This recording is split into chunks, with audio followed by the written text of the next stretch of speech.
उत्तानपाद मनु भगवान के दो पुत्र हैं और आकुति, देवहूति और प्रसूति मनु जी की 3 पुत्रियां हैं। मनु भगवान की जो कथा है,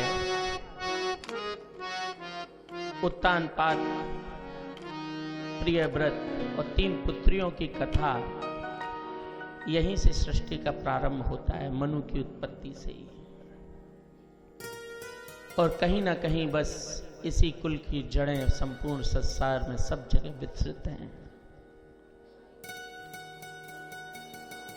कई बार समाज में इस बात पर चिंतन होता है कि आजकल अच्छे संत नहीं हैं। वो कर्ण, कणाद, भृगु, अंगिरा, वशिष्ठ, विश्वामित्र जैसे अब श्रेष्ठ संत नहीं मिलते हैं।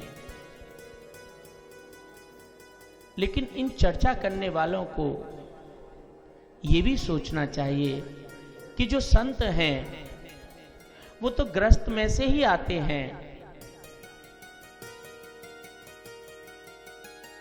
और यदि सदग्रस्त नहीं होंगे तो फिर अच्छे संत भी कहां होंगे।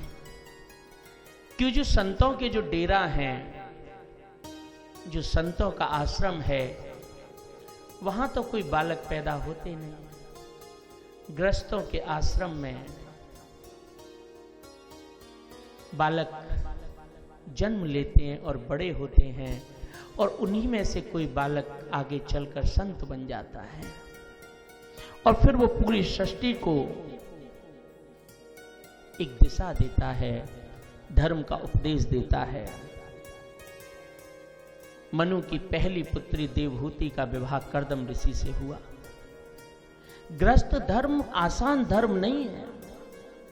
सबसे ज्यादा जिम्मेदारी का धर्म ग्रस्त धर्म है, और ग्रस्त धर्म संन्यास आश्रम से बड़ा है। जो गृहस्थी है उसकी स्थिति सबसे ऊंची है, क्योंकि उसके होने से आश्रम चल पाते हैं, उसके होने से गुरुकुल चल पाते हैं। गृहस्थी लोग जब सेवा करते हैं तब इन आश्रमों में सभी आवश्यकताओं की पूर्ति होती है।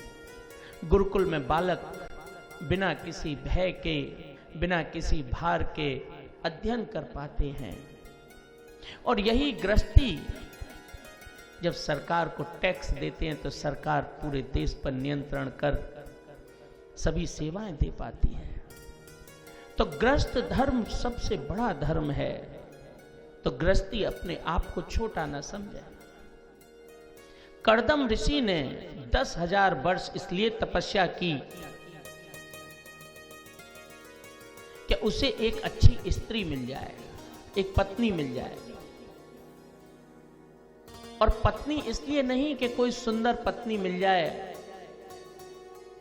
जिससे मेरी जोड़ी खूब जमे और कहीं जाऊं तो लोग कहें कि वाह बड़ा सुंदर जोड़ा है, इसलिए नहीं। उसने 10,000 वर्ष इसलिए तपस्या की कि मुझे सृष्टि के निर्माण के लिए एक श्रेष्ठ पुत्र पैदा करना है, मुझे महान संतति उत्पन्न करनी है। उसके लिए एक बड़ी ऊंची कोख चाहिए। पत्नी ऐसी हो, ऐसी सत्कर्मा हो, ऐसी पुण्यात्मा हो कि जो एक श्रेष्ठ बालक को जन्म दे पाए। इसलिए 10,000 वर्ष कर्दम ने सिर्फ तपस्या इसलिए की कि उसे एक अच्छी पत्नी मिले। तो कर्दम ऋषि का विवाह मनु की पुत्री देवहूति से हुआ। जब सदग्रस्तों की गाथाएं पढ़ी जाएंगी या पढ़ी जाती हैं आज भी, तो उसमें सबसे पहले जब सदग्रस्त की कथा आती है तो मनु के कुल की देवहूति और कर्दम ऋषि की गाथा सबसे महत्वपूर्ण है। कर्दम जो मन में सोचते थे वैसा उनकी पत्नी कर देती थी, कहना नहीं पड़ता था। जैसा उन्होंने सोचा वैसा कर दिया। यद्यपि आज भी ऐसी देवियां संसार में मौजूद हैं कभी आपने कहते सुना होगा कि कोई भगत कहता है कि महाराज जी मेरी पत्नी तो ऐसी है कि मैं सोचता हूं कि आज मुझे घिया की सब्जी खानी है तो घर पर देखता हूं घिया की सब्जी बनी होती है। कोई कोई आभास तो उस डीएनए के आज तक है, क्योंकि वो हमारे पूर्वज थे, उन्होंने जो किया वैसा आभास आज भी इस जगत में मौजूद है। सदग्रस्त और कर्दम और देवहूति को कपिल भगवान पैदा हुए। लेकिन ग्रस्त कैसा होना चाहिए कि कर्दम ने सोचा, जब विवाह किया तो सबसे पहले शर्त लगा ली कि जैसे ही पुत्र हो जाएगा तो मैं वन को चला जाऊंगा, घर नहीं रहूंगा, मैं वन चला जाऊंगा। क्योंकि वानप्रस्थी में एक अलग मजा है फकीरी का, जहां न खोने की चिंता न पाने का भय। खोने को कुछ है नहीं और किसी से कुछ मांगना है नहीं। कैसे कैसे सुख बताए गए हैं इस जीवन के 4 अवस्थाओं में। गुरुकुल में विद्यार्थी निष्फल होकर उसे फल की चिंता नहीं करनी, उसे केवल कर्म करना है, अध्ययन करना है। दिशा तो ठाकुर जी ने बना रखी है। गृहस्थ में अपना धर्म जब निभाएगा तो वानप्रस्थी में मौज पाएगा।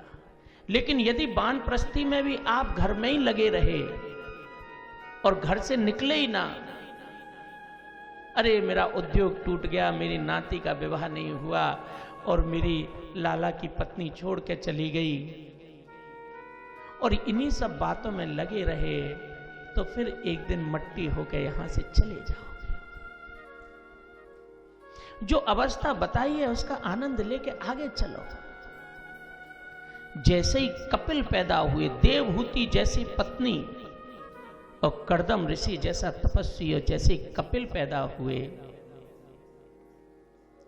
बस कपिल भगवान की परिक्रमा करके, क्योंकि वो भगवान थे, कर्दम वन को चले गए। भगवान जिसका पुत्र है, अपने उस भगवान पुत्र को छोड़ उस सन्यास की डगर पे चले गए। ईश्वर से भी मोह नहीं। सुख की ये पराकाष्ठा है।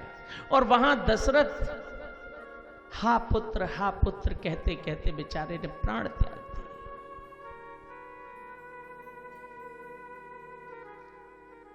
ग्रस्त धर्म सबसे ऊंचा है।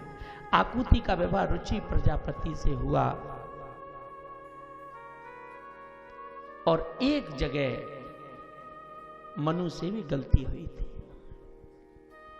उन्होंने अपनी एक पुत्री का विवाह प्रसूति का दक्ष से कर दिया। दक्ष जरा ठाट बाट वाले थे। अब ये संसार के पहले परिवार में ये गलती हुई कि उसने पुत्र, जिस पुत्र से विवाह करने वो अपनी पुत्री का जा रहे हैं, दक्ष,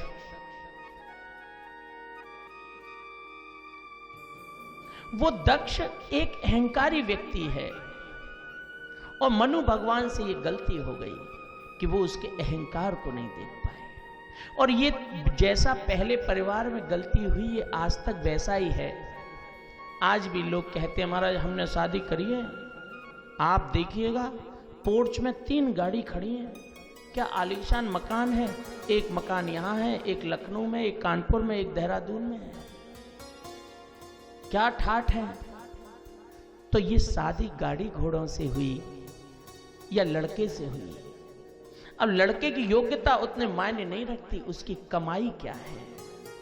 और जब आप कमाई पे फोकस होकर पुत्री का विवाह करते हैं, जब आप मकान दुकान को फोकस करके पुत्री के हाथ पीले करते हैं, तो बदले में वहां से भी अहंकार, डांट और गाली चली आती है।